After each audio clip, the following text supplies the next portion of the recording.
everyone, and welcome to another episode of From No Crypto to No Crypto. I'm your host, the Crypto Coach, Blockchain Wayne. Today we got a special guest, Player1Taco from Manifest Network, and so much more, man. Taco, thanks for joining us today. Wayne, it is great to be here. Thank you so much for having me, man. It is always great to see you physically around the world. So having a chance to be able to be here with you, it was like, hey, you want to be on my show? And I was like, yes. Absolutely, man. Look, yeah, we see each other everywhere, and we've recorded videos together in different places in the world, and I've never, it's like, man, I haven't had you on the podcast, and I kind of been slacking on the podcast lately, so it's great to have you on. Just to get a little bit of intro about yourself, man. Talk about your background, tell everybody what you do. I don't even know what you do, man, other than I know you travel the world, you collect badges, and some cool things with Manifest Network and some others, man. Isn't that all we're supposed to do? Well, I mean, that's the key point. That's the highlight reel. But Yeah. tell us, let's go a little deeper. Player1Taco, backstory. Started as a Bitcoin miner in 2012. I was running a sports book at the time, not online, personal. And I had access to a computer lab, and I'd read the Bitcoin white paper. And one of the things that sort of had stuck out with me on it was as I dumb it down, this is how I dumb it down a little bit, the mathematical proof that it was better to do good than bad. And that's sort of, what comes out of like the 5150, like, if you have 10 actors and 6 of them are good, everyone wins. Right. If you have 6 bad actors, only one of them wins. I don't know if I can do that on your show. My bad, man. That's fine. We're not PC. So, but that's sort of like, this was like a math, like for the way my brain works. It was here is now a final, a real purpose to sort of like do better in life. And like I'd been sort of transitioning in my life as well, and so it gave me an out in that and sort of saved me, I guess. I could say like it changed a lot of my lifestyle choices, which probably wouldn't have ended in the greatest of ways. But yeah, so then that was that. That's how I got into blockchain and as a Bitcoin miner. And then, ended up working for game companies, worked as a community dev liaison for Supercell Clash of Clans. It's a really fancy title for someone who does a lot of work and doesn't get paid. Communicating between like dev builds and updates and stuff, and community and clans, was part of a couple of really big clans of Clash of Clans back in the day. Then when a couple of different variations of Clash of Clans came out, when the new variations, which is, oh my gosh, I play it every day and I forget what it's called right now. I'm blanking. And when it came out, I sort of moved on. Clash Royale. That was like I was sort of burnt out on that. And so I ended up going and doing sort of the same thing for EA, for Command and Conquer Rivals. It wasn't EA at the time. It was a smaller studio that was doing it, and then EA came in pretty quickly once it started getting picked up. But during the alpha and stuff like that, was sort of really there and doing the same thing. But what was really cool was during this time I actually saw a lot of YouTubers start, or YouTubers that were, doing other games and coming in and doing content around Clash of Clans and Command and Conquer Rivals. And so I like the Clash of Clan content creators. There was 1,000 of them, and I used to follow a lot of them. And then when Command and Conquer Rivals came along, I got to see content creators start. And so it clicked. I was like, this is a lot easier than I thought it was. Like, I thought I was going to need all this fancy equipment. I didn't know I could just do this from my phone, So that's when I started creating content, and where it really hit a bone for me was when I made a video how to add BNB to your MetaMask. BSC. Now they've sort of deadlined it to BNB, but back then there was BNB and there was BSC, Binance Smart Chain, which was EVM compatible. And how to add it to your MetaMask. And all of the content that was being created during these days was beautiful content, highly animated, drawn stuff, artists, that would take weeks to make. And it looked amazing. You put in, like, you transfer in $100 and you get $100 worth of your token. And it looked amazing, but not actually how it was. And a lot of content creators that were speaking and doing video content, they're like, I'm going to tell you 4 things about this and on how to add BSC to your MetaMask. 1, don't click on any links. 2, do your own research. 3, you're going to have to click like, subscribe, and follow. And 4, you'll learn how to add it in part 2, or something like that. And then they turn that into like a 20-minute video. Or you're going to need your RPC, and you're going to have to go download a note. And I'm like, Binance Academy came out with a simple copy paste, so it was like on your phone, 3 minutes, show you how to add it 3 times and delete it 2 times, so, and that had over 7 million views. I didn't know how to monetize. I still don't know how to monetize my content creation. But that was sort of like the clicker of it. Like, I'd been making stuff, like talking and stuff and having fun. And then eventually, Telegram, Periscope, Taco Tuesdays, Viking Crypto 101, Break Things, a bunch of different little shows trying to find my voice and my niche. But I love talking to founders, and I love talking to users and creators and creating content. And so that sort of just became a passion piece. And that's sort of what I do. I work in heavy technical fields, but I get to travel the world, and I unfortunately have to see you everywhere I go. And I get to talk to amazing people and like be on the front line all the time. I get to ask questions that no one else will ask. And do I have fanboy moments? Oh yeah. Like, I was in Las Vegas for Money 2020, and I was supposed to go see my friend Scott Melker, also known as the Wolf of Wall Streets. And so I went back. I had a media pass, and I went back into the green room. There was like a bunch of JP Morgan like execs talking, and I was like, they don't want to see a media guy looking like me, sitting around. So I went and like stuck a corner into like the back room, and I sit down at the table, look up at the guy across from me's got an bright orange tie, look up, white hair, and I'm like, oh my gosh, that's Michael Saylor. And I just like, I stop what I'm doing, look at him for a second, I'm just like, you're him.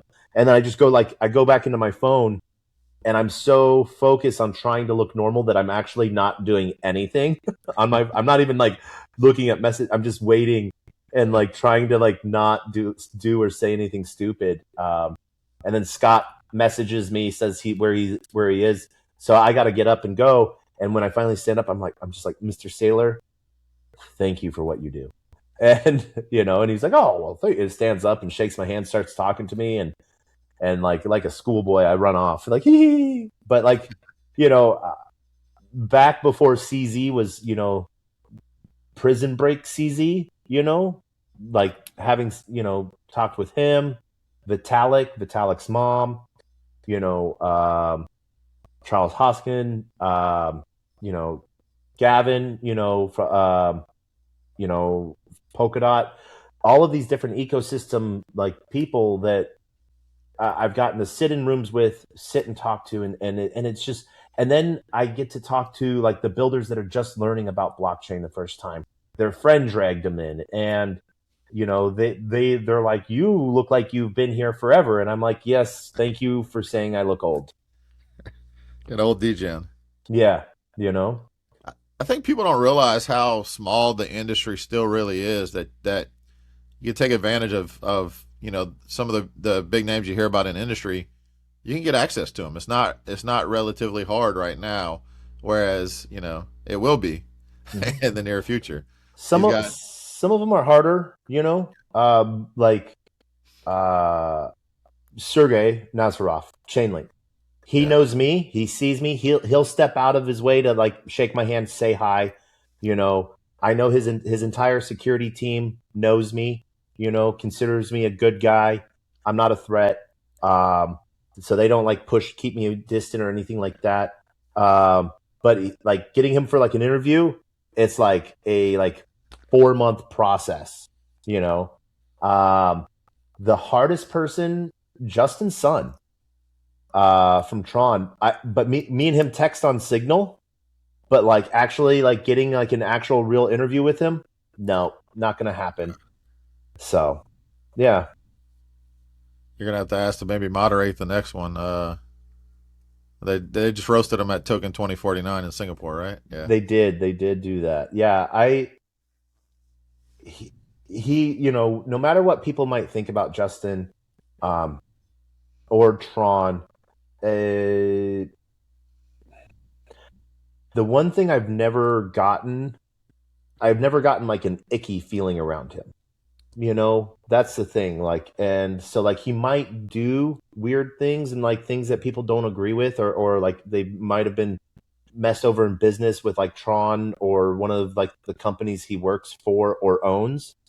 But like him personally, like I've never gotten, and maybe I just haven't spent enough time with him because his time is highly moderated. But yeah, bad actors really don't go to conferences.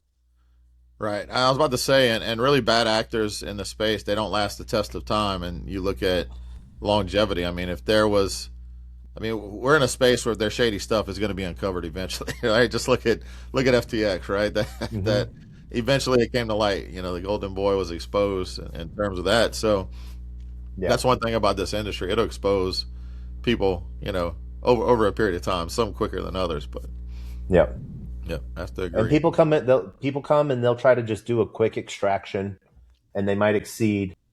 But what sucks is they ruin it for the next time for the person that's trying to do it right, And like for instance, Haley Welch, Haktua, Yeah. like she had the opportunity to onboard millions of people to crypto for the first time, but the companies that were using her were like, oh, we just want to get like $5 million, and you're like, wait, if you had waited like 10 days, you could have turned that 5 into 50, and it's interesting how the blindness sort of gets people sometimes. Yeah. Yeah. I mean, let's we'll jump back into the convo in a minute, but let's just talk about what just happened. The former mayor of New York, Eric Adams. Did you see that today Oh yeah, or yeah. Well, yesterday? he did that. Yeah, yesterday. Yeah, he launched NYC Token. I haven't gone and looked at all the on-chain stuff with it, you Yeah. know.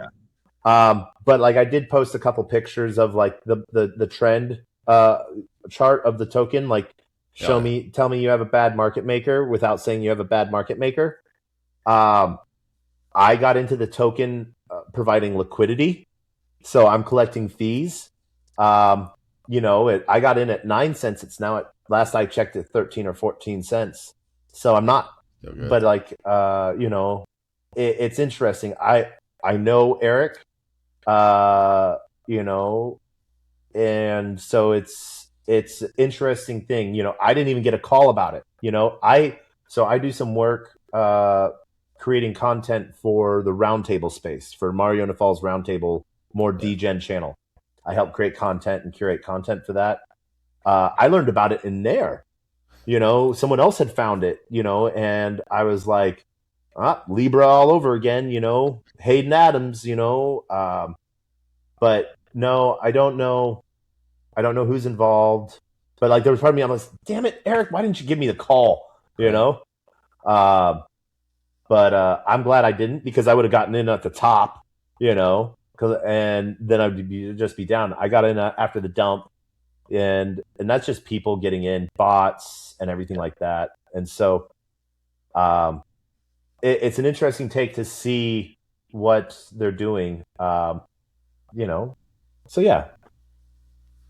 Yeah. Same. I definitely have to see what's behind it, but I mean, it was, and of course, the media narrative is that he launched the token to fight anti-Semitism and what was it, an American anti-American Yeah, which makes no yeah, but if you look at the site, it follows the same verbiage as like the Trump token launch page. oh, okay. This is a cultural meme, and so they were really tight on the language. If you look at things, you can see like they're selling them. It's a meme coin, has zero utility. Zero utility promises. That's an actual meme coin. When someone launches a meme token and then they're like, "Oh, we have a protocol and it's not a meme coin anymore. It's a Right. utility token." Yeah. And a meme token has zero purpose. Yeah. You know, you're there for the vibes. That is what they're selling. So how they're going to use the token to do that, I don't know if they're going to sell it. They're going to take the fees, you know. And you want to know how you combat this stuff? You just don't buy it. Yeah. Every person that's complaining about it, yet another rug. Well, if you knew it was a rug, why'd you buy it? Yeah. Or oh, this one was different. Well, how is this one different? So. But you're right. I mean, there's so much more than just like you don't. I mean, we don't know who we partner with on this, right? So hopefully it's not Hayden Adams or any of those. But there's so many other factors. You're right. There's so many bots that are just really just their whole goal is to move the token up or down. They don't really care. So pump it Mhm. till they can't pump anymore, and then dump it on people that are chasing the hype, jumping in. And that's really where people need to really learn is to avoid the FOMO, And right? that's why I just provide liquidity these days. So I don't care what the ticker is. I don't care about the community. Is there volume? Right. And if so, then I'll put liquidity in, and then the goal is always to earn more in fees than what I initially put in, because I look at what I put in as loss, Yeah. starting in the negative, and so then the goal is to earn more in fees than what I put in, and then when I do, then I can take out the fees and I can leave what's left, and I'm broke even there, you Yeah. know. And then if something happens with it, yay! If not, oh well. Yeah. I've made my fees back, or I've made something back. Yeah.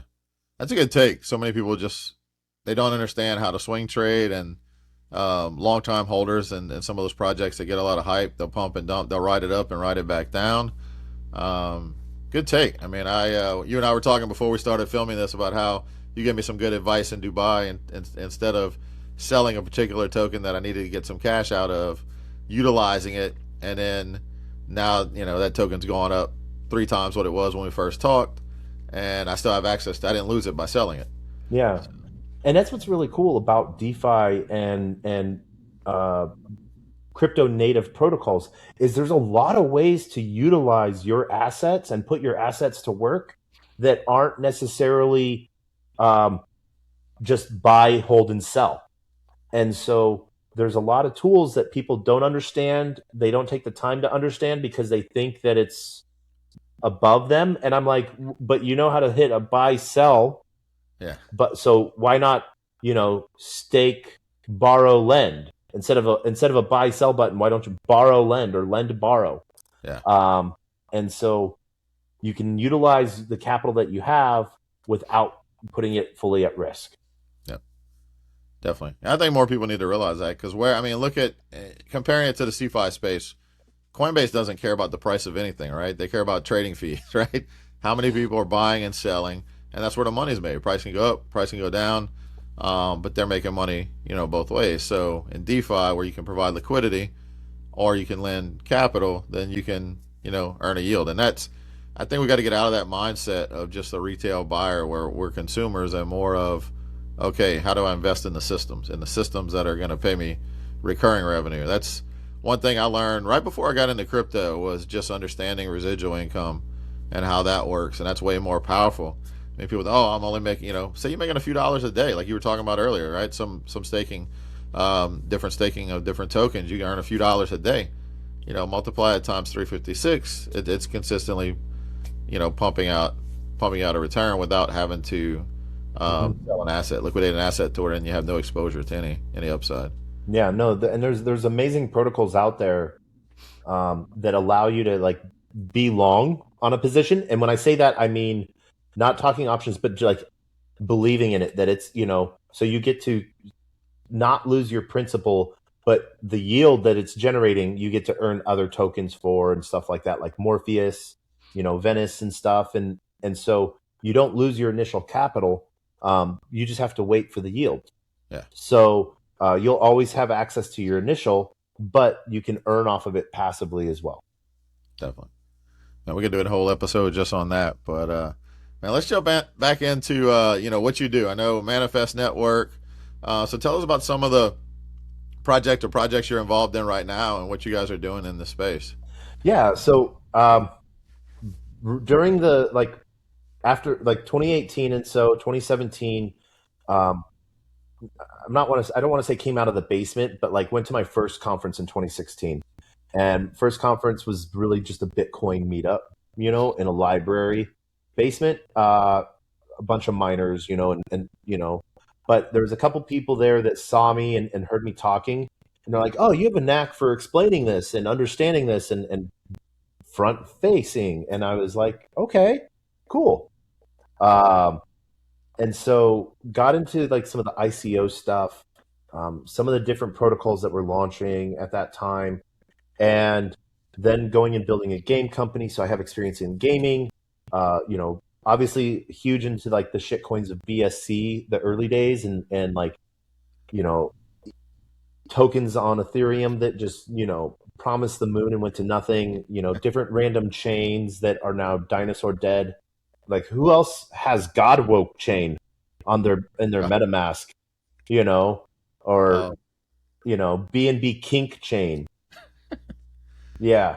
I was Yeah. looking at an old wallet that has BitShares in it from back in the day. That was going to be my Yeah. Bitcoin maker. Oh man,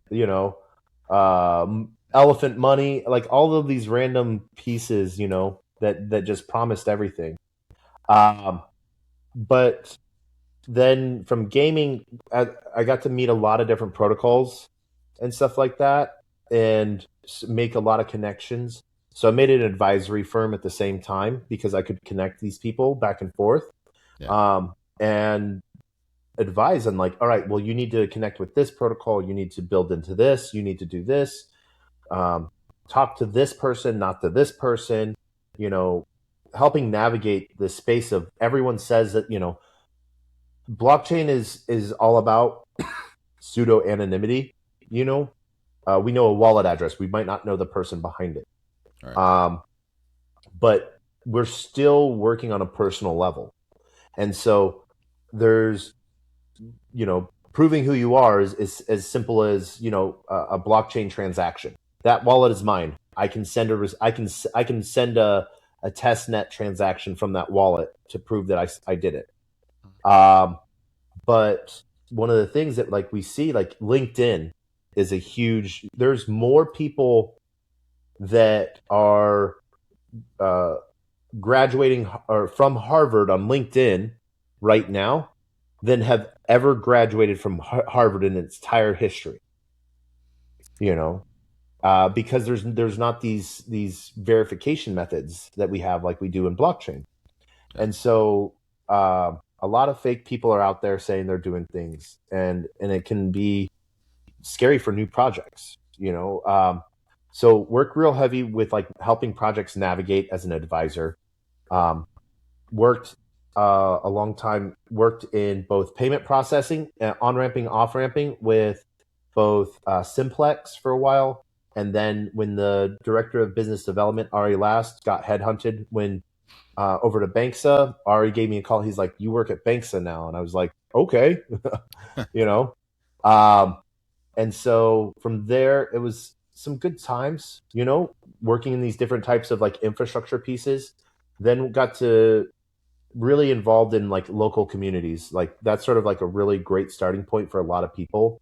Um, Crypto Monday is a really people if you go on Eventbrite or Luma, mm-hmm. you can find crypto events around you. Now, be mindful. Some are selling a master class Ponzi scheme. Some Multi-level. are multi-level. Like if you bring in 5 friends, your tier will be refunded back to you after 90 days. Or things like that. Um, But then there's just gatherings like, hey, like-minded folk meeting up for beers or coffees and stuff like that. Go to those, and you'll oh, what are you building? What are you doing? Oh, I'm just a user. I'm just a holder, or I'm building on Cardano, or Lit VM. All of these different ecosystems that you can learn about, because you get so focused on one ecosystem, and you forget that there's 130 other chains out there that are actively being used, Yeah. and 1,000 ghost chains. But connecting with people on a one-to-one basis is really cool. And so doing that, then got into so Crypto Mondays for a lot of people is like a good starting point. It's an organization, DAO, that every Monday in 65 locations around the world, plus there is a meetup talking about what's going on the past week, speaker, stuff like that. But I'm part of the Crypto Oracle Collective, which is a centralized, the central, not centralized, the central authority sort of under that sort of helps us work as an incubator. And so got to meet some really interesting people through that work. So got to work on some RWA projects, yield bearing stables. And then eventually a friend, Eric Bravik, sort of like pestering me for like a year. Like, hey, you want to come look at what we're doing over here? You want to look at, I was just like, it sounds like you're doing cool stuff. It's not my cup of tea at the moment, and I am just busy, and I can't give you, and then finally, like, Eric forced my hand of like, hey, I'm buying Red Bull. Come meet, and sit down and at ETH Denver a few years ago, and sort of gave me the rundown, and I was like, that makes sense. I'm in. And so that's Manifest. And what is Manifest, and why does it make sense? Run tier 3, tier 4 data centers around the world. Enterprise grade hardware, sovereign compute. So anywhere you use the word AWS, Azure, Ali, GCP, you can replace with Manifest. Yeah, we still are in startup mode to where it's a little bit more dev heavy. We don't have a UI permissionless UI that anyone can come get on. But as a team, we onboard projects into using our infrastructure, which is sovereign infrastructure. So instead of like AWS's terms and conditions where you own the data, but AWS controls access to it, we give both control and ownership to the projects for their data. And so that's sort of a cool thing getting to do, and then working real heavy in the AI space with like Morpheus and a few other protocols. Been hanging out with the DAppit team for the last week, has been awesome. And I get to talk with people that did one project and now like years later they're doing another project and stuff like that. Like we have a friend over at Pi3, getting to sort of see how people evolve and narrow what they're doing rather than trying to like solve the world's problems. They're just trying to solve one. Right. And so I think that this is sort of what, is a really cool thing that we're starting to see develop out. Yeah, absolutely. Funny enough, we had Pradeep at our Crypto Mondays in New Orleans last night, and got him to give an update. And really, you met him back during the Solve Care days, and pretty much he saw basically what was coming with AI was going to make Solve Care obsolete. So what most people will do is they'll figure out how to fight it. Instead, he invested in, he started out as an investor in Pi3, and then now is utilizing some of the Solve Care tech as part of the Pi3 ecosystem. So yeah, it's interesting to see projects evolve. People do different things. And Crypto Mondays, I'll echo what you said. I mean, we hold one in New Orleans, and it's we just started this one in September, but we've had off and on different types of meetups. But I think there's a big opportunity there with the broader community to just reach people, and wherever you travel. I mean, you mentioned just look up on like Luma or Eventbrite. If there's a large conference near you, chances are there's probably hundreds of side events too. If you don't have the, maybe it's $1,000 ticket to get into the main conference, but you could stay busy and meet a lot of people just by getting around. And kind of like you, my first event was in 2018. It was Crypto Invest Summit in LA, and I was just going to check it out. Right, market was crashing in 2018, and I was trying to figure out. I was like, I think this is real, but let me go make sure, because 2017 I played the ICO game as well, and I wish I still had all the ETH I wasted on ICOs. But it's a learning process, and you kind of see the good, the bad, the ugly, and but the space is just continuing to move forward. So Yeah. yeah, manifest. I think. I mean, when you first explained it to me, it makes sense, and it took forever. If we finally got a call set up to kind of explain that to the team at FIO, because everybody, most of these decentralized projects, all the gateways to access them are typically through AWS, like Hmm. centralized services that could either cut access or what we've seen recently where they have an outage, and that Yep. outage you can't use any of that infrastructure. And that's sort of one of the things, like there's two sides of this, from a protocol standpoint and from a regulatory standpoint. Um, from a protocol standpoint, you have to assume every transaction is Lazarus, you know, or state actor, bad actor trying to penetrate your network in some way, shape, or form. And so um, that's why, we run tier 3, tier 4 data centers, enterprise grade hardware, not in, Boris's basement, because to meet regulatory, compliance, HIPAA, SOC 2, ISO, there can't be any data capture as well. So like, just even no matter what kind of encryption data might be in transit, if it can be captured, just because it can't be broken now doesn't mean it can't be broken later. True. And so companies don't want that, and so they want the security that AWS brings, but we're half the cost. You know, so it's one of those things to where we built, as I like the long version of what I say I'm doing sometimes is I'm decentralizing centralized decentralization. Yeah. And so that's broken down as decentralizing, decentralization, Ethereum nodes, but they're centralized, depending on the metrics you're looking at, anywhere from 38% to 62% of Ethereum nodes are ran on AWS or AWS shell companies. That's where that whole 62% comes into play. Um, and we're re-decentralizing them, spreading them out around the world, making people own them, and they don't want to maintain the hardware, and that's okay. There's safe, reliable ways to do that via third parties like us. And we have awesome projects like that are like ours that are run on home nodes like Akash. Amazing. But that is for the weekend warrior. That is for protocols without sensitive data. you know um uh, uh, you can't ask uh, a health organization to use your infrastructure because it's going through Bob's basement All right. or Boris's basement, depending on how you're looking at it. And so that's sort of one of the things that we sort of bring to the table that's a little different. I like that. I think we've also come up with a title for this podcast. How did you say that? What you're doing? You're say it again. Decentralizing. Say it. Decentralizing centralized decentralization. There you go, man. That alone is going to be like the hook. The people are going to be like, "What the hell does that mean?" And they're going to have to jump in and listen to learn more. So yeah, we use that as the hook for All this right. podcast episode, man. Yeah. Yeah. So, tell me a little bit more, just briefly. Maybe you can explain because people may be listening. They may not understand what you mentioned when you said Morpheus. Mhm. The other projects you're helping out. Just kind of high level So overview. Morpheus is open source AI, private AI, censorship resistant. So basically, open source models that have been distributed across networks. So inference is being shared, the work is being shared by many computers.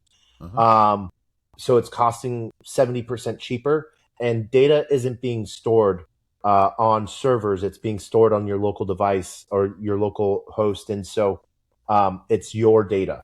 Yeah. And so Morpheus is another one of those protocols where think of it like, you can think of it as like a monetizable Hugging Face, where you can go upload agents to Hugging Face, and they can live there, and then anyone can download them and use them. But the creators of them don't get anything out of it. With Morpheus, they're there. Agents can talk to the other agents and the creators of them. So it reinforces people building good stuff that gets used, because the better your product is, the more it will get used, the more you earn. You know, Yeah. so rewarding results, not noise. Absolutely. Yeah, and I can tell you, I've seen some of the stuff built on top of it, right? I mean, isn't that's Venice basically uses it, Venice right? is one of the big players. There's a lot of them as well. Doing all the voice to text and text to voice for like Sora. Yeah, There's a lot of one of the really cool things with Morpheus is the partnerships involved into it, and the open source side of it, the ethos has resonated with a lot of different projects. And so those building on Morpheus, um, Ton Ventures, which is the entire Telegram ecosystem, like VC, yeah, they partnered with Morpheus. So if you're building AI in Telegram, use Morpheus, and you have a direct line to Ton Ventures.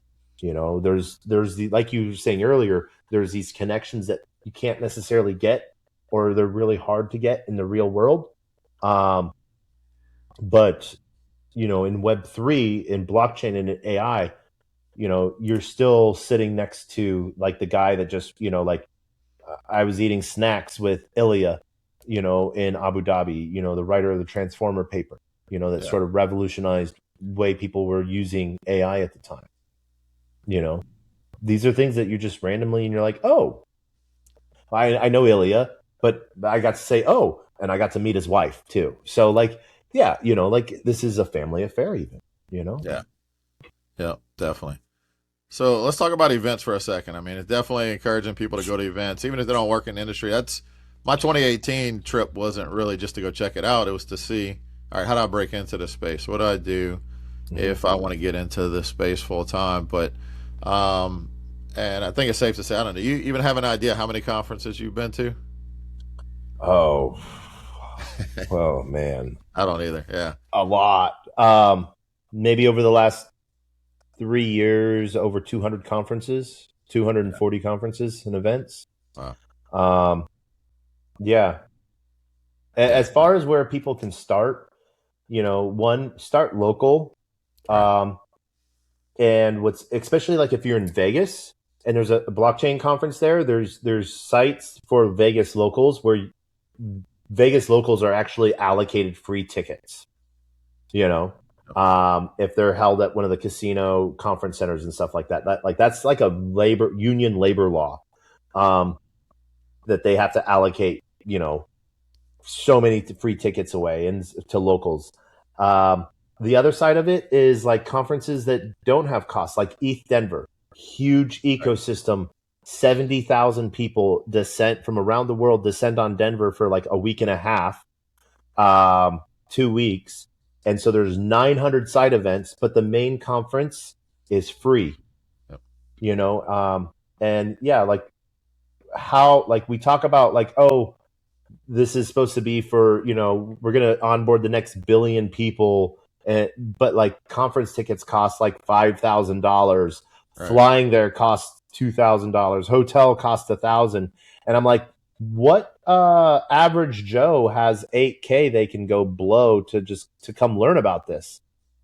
But what one of my favorite mottos in life, is a closed mouth does not get fed, and you cannot feed a closed mouth. So if there is a conference near you that does have a price, there's usually a contact us link somewhere, or reach out and shoot them an email and say like, hey, you have this conference happening in New York. I'm a New York local. I really don't know about blockchain, but I would like to come to sort of learn. Yeah. But I can't afford this ticket. And either they'll offer you a large discount code, or like, hey, we would love to have you. Here's a student pass, or something like, here's a free pass to come. And so we see that a lot around the world, which is pretty cool. I love it when there's like a 2 or 3 day conference. Like the student day is usually day 2, and they just come together in like groups of like 10 to 20 of them, and they want to ask you questions. They're in school, and like people looking to me for advice and asking how to break into something, or like what's my biggest takeaway, and like looking at me like I know what the heck I'm talking about, is scary as heck. you know. So you're trying to make sure you say all the right keywords, like stay in school, be cool, drugs don't rule. No. Um, the biggest thing that I try to push on them is to be open minded and try new things. Yeah. Um, you know, don't let fear stop you from going and literally being a monkey, clicking some buttons on your keyboard. Literally, that's all you got to do to try something out. You don't got to go buy anything. You don't have to. Usually, you don't have to download anything. You might have to sign up, like, and attach your Gmail account or something. But like to just try it out, usually Yeah. free. Yeah. Yeah. Great points there, man. I was going to ask you kind of what's your favorite conference if somebody new was looking to go, but I think it would probably be Denver, right? ETH Denver is like my top conference. Yeah. There's also like Token 2049 in Singapore and Dubai. Yeah. Paris Blockchain Week also has a really special place in my heart. It was my actual first Paris Blockchain Week. #1 was my first European conference. Gotcha. I've been to Dubai and like Mina before, but like Europe blockchain, Paris Blockchain Week was my first, and so always has a special place in my heart. The other thing that you can do, if you can like go and volunteer at these things as Yeah. well, and that's like you get frontline access to everything as well, and meet behind the stage people all the time, and it's really cool to do that. Like, and I still do that, even though I get a lot of free tickets because I run media and stuff like that, or I just ask. But I also occasionally volunteer at different conferences as well, because that's sort of like my way of giving back. I don't get to go talk and shill or talk to 1,000 projects and do business development or find work for me. I'm actually just there to give back, and it's sort of hilarious because like not this last year but year before, so Paris Blockchain Week, I volunteered, and they're like, oh, you're personable, you can talk to people, we're going to put you at the very front handing out gift bags, welcoming people in. And I was like, okay, cool. I did that. Day 2 they moved me because so many people knew me that was coming in the door. Then there was just crowds of people stopping and talking to me, and then people couldn't. So they're like, you did great. Too many people know you. We're going to put you somewhere else. I was like, all right, cool. I'll do whatever, but like, that's sort of like a fun thing. And that's just, I'm an old man, so I've been around for a long time and I stick out. So, people see me and know me. But the best way is to, go say hi to someone. If they're in a conversation, be politeful, wait to talk to them,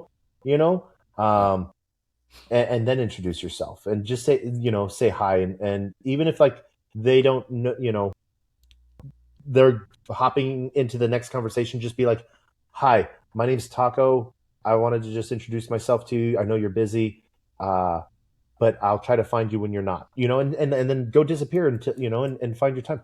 Just say hi, and it's a lot harder than people think it is. And it's also a lot easier than people make it out to be. Right. Yep. Yep, that's the way to do it. Yeah. So, funny enough, I was going to mention volunteering because that's a good one as well too.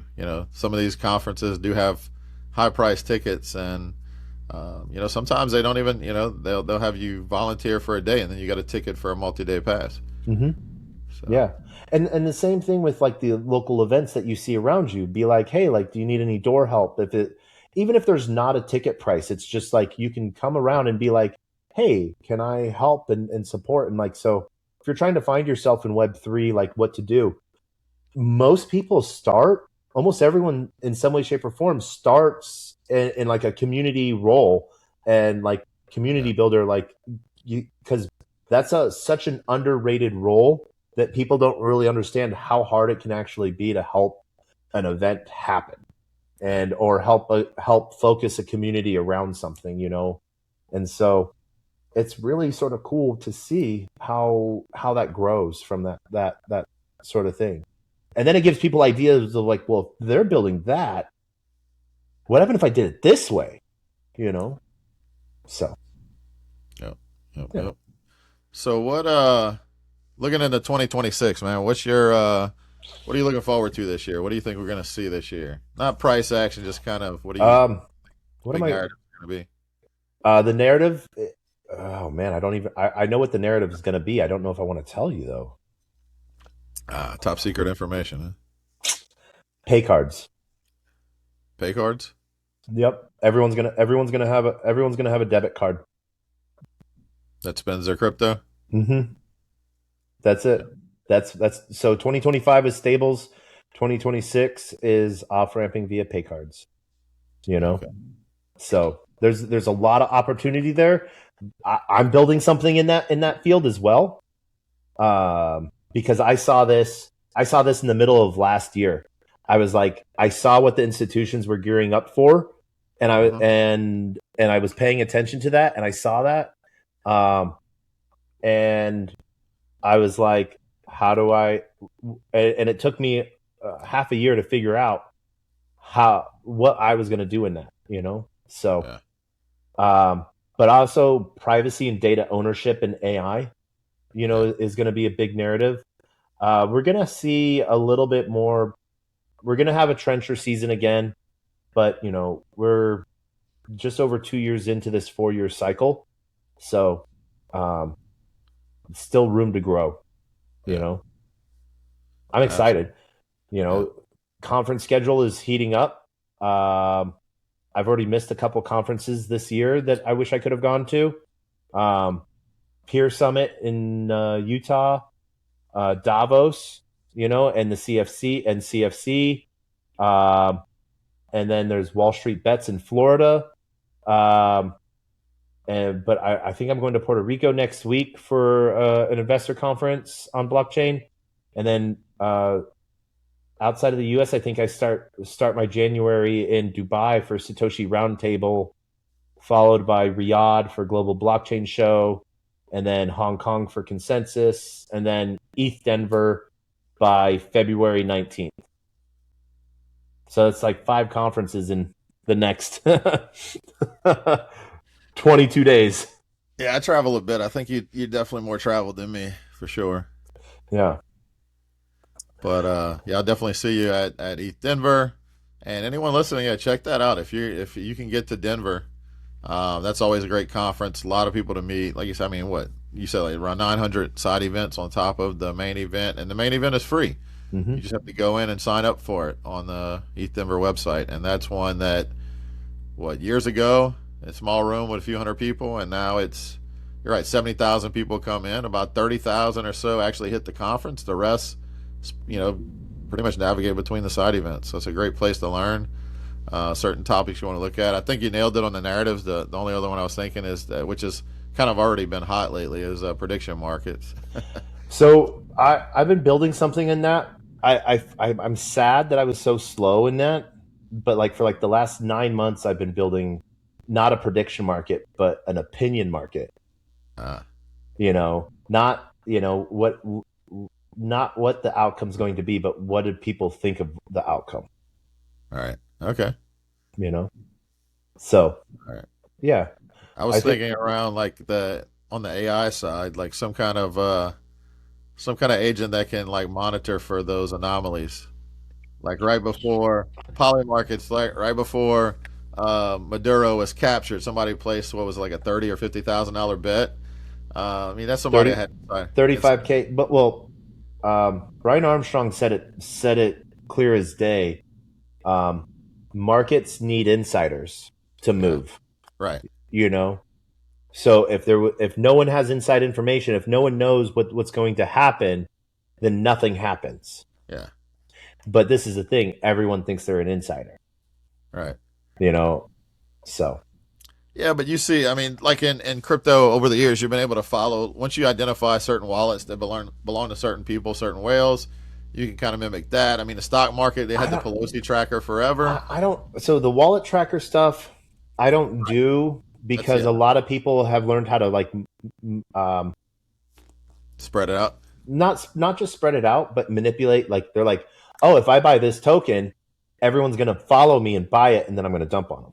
Yeah, And so there's that piece to it, but also it's you know being you'll see narratives way before other people sometimes too. You know, Yeah. there's a small group of people, and when I say small group, I'm talking 100,000 people that travel the world. 200,000 people that travel the world going to these conferences.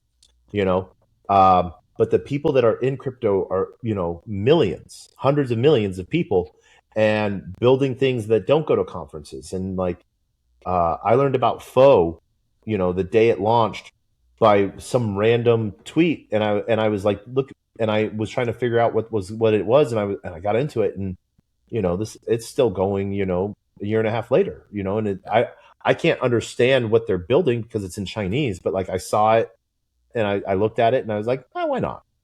You know, um, but we'll see a lot of changes to Twitter, and this whole InfoFi side of things, or InfoSci, as I like to call it, the psyops of info. Yeah. It was funny how much heck Nikita got the other day when he was like trying to explain the algorithm to people, and people tore him apart. They're like, wait, my reach has a limit. And it's like, yeah, because people only look at so many posts. So Right. if you make 10 posts, they're only going to see 3 of them because they got to see 3 posts from the other 1,000 people that they follow as well. So they're not Right. going to see your 10 posts that you made, you know? And so that's sort of that info. And then psyop was that people are like, oh, we're being limited. No, it's you're creating more stuff than can be consumed. Right. Yeah, and it's so much easier to post now. So many people are using AI assistants to help get all their content to post too. It's Yeah, so I don't use an agent. I just use a program to schedule my video uploads because I have yeah, I'm gonna flood my timeline with 2,000 videos. yeah, I have 2,000 clips from interviews I did over the last 6 months, or not even 6 months, 3 months. I did about 80 interviews, you know. No, I did more than that. I did 180 interviews, and I'm, getting clips out of each of those, yeah, Some of those interviews are an hour long, 2 hours long. yeah. A lot of clips. You could take the next year off and still have content to Clips. post. Yeah, Yeah. you know. All right. So Taco, man, thanks for joining today, man. Let's before we wrap up, let's share with everybody where they can go to follow you. What's the best platforms and how to find you. Player1Taco anywhere, whether it's GitHub, Instagram, Twitter is where I live, LinkedIn if you really want to. But yeah, you can find me anywhere at Player1Taco. Company is Manifest Network on Twitter as well, or manifest.network is our website. And yeah, or you can find me at a conference, wearing 1,000 badges and 200 wristbands. And the thing I always like to tell people is I'm a degen, not a degenerate. So after every conference, I take all of that off and I take it all apart and I wash it, and then I just put it back on for the conference. And so, yeah, it's a great way to sort of meet people, break the ice, but it's also it started by accident. So now it's just something I have to do. Yeah, yeah. I think that time I saw you in the airport, I didn't recognize you because you didn't have all the lanyards on. Yeah. So yeah, man. So any last words for the audience that's listening? I mean, you gave some great tips already. So anything else before Oh, we wrap up? yeah. So how about? Do you mind if we end this show the same way I end my show? Let's do it. So my show is called Taco Bites, your daily bite of DGen. We just had episode 979. I had the floor leader of the House of Representatives of the state of Michigan on the show. And so I end the show 979 times. I've ended the show with the same exact joke and with the same words of wisdom. So before we wrap this up, Wayne, I want to thank everyone for joining us. Wayne, do you have any final thoughts and words of wisdom? Listen to Taco. Like I I think the advice you gave is typically what I give all the time is for new people. Get involved, ask questions, seek out the right information.